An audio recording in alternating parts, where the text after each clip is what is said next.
of projects sa BICAM.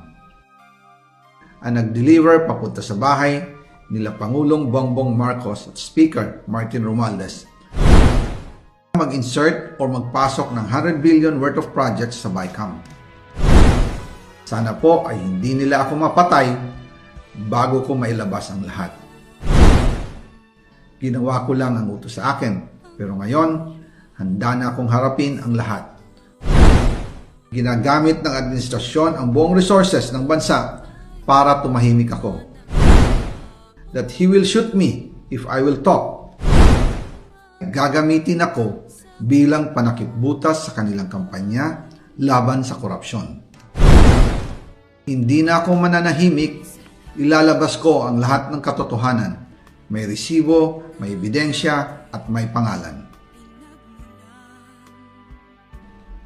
Para sa bawat Pilipino, alam ko na buo ang galit ninyo sa akin ngayon.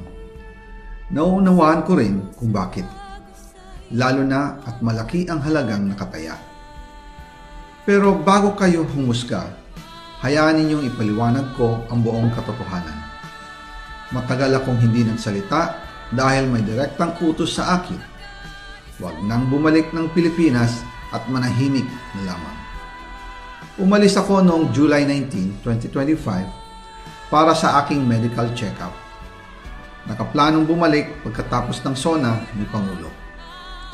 Pero habang papauwi na ako, tinawagan ako ni dating Speaker Martin Romualdez at sinabihan, "Stay out of the country. You will be well taken care of as instructed by the President."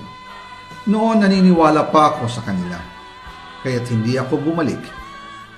Tumikom ang aking bibig, sumunod ako, pero ang hindi ko alam, ang ibig pala nilang sabihin sa aalagaan ka namin ay gagamitin ako bilang panakipbutas sa kanilang kampanya laban sa korupsyon. Ginawa nila akong poster boy ng kanilang sariling kasinungalingan. Ngayon, hindi na ako mananahimik, ilalabas ko ang lahat ng katotohanan. May resibo, may ebidensya, at may pangalan. Nagsimula ito nung tumawag si Sekmina Pangandaman sa akin nung nag-umpisa ang BICAM process last year, 2024. Ang sabi niya, katatapos lang ng meeting nila ni Pangulo at may instructions na mag-insert o magpasok ng 100 billion worth of projects sa BICAM.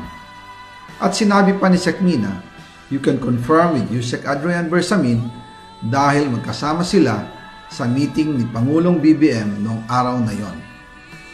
Tinawagan ko po agad si Yusek Adrian Bersamin at tinanong ko kung may instruction nga ba ang Pangulo na magpasok ng 100 billion during their meeting. Ang sabi niya ay totoo nga po.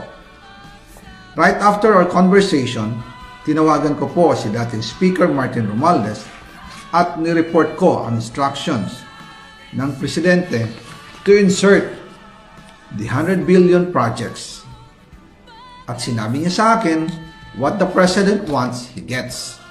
After ng ilang araw, nag-set po ng meeting si Sekmina Pangandaman at Yusek Adrian Bersamin sa amin ni dating Speaker Martin Romualdez sa Aguado Building in front of Gate 4 ng Malacanang at nandun din po si Yusek Jojo Cadiz. During the meeting, binigay po ni Yusek Adrian Bersamin ang listahan na worth 100 billion. Tinanong ko po si Yusek Adrian kung saan galing ang listahan. Ang sagot niya, galing kay PBBM mismo at binigay niya ito mula sa brown leather bag. Nung sinabi po ni Yusek Adrian Bersamin yung brown leather bag, naalala ko noong nasa Singapore kami right after the elections of May 2022 sa Hilton Hotel, kami ni dating Speaker Martin and PBBM habang pauwi at pabalik ng Pilipinas, hinabol ng PSG ang brown leather bag at ang sabi ni PBBM, maiwan na lahat, wag lang ang brown leather bag. Kaya naniwala ako na utos talaga ito ng Pangulo.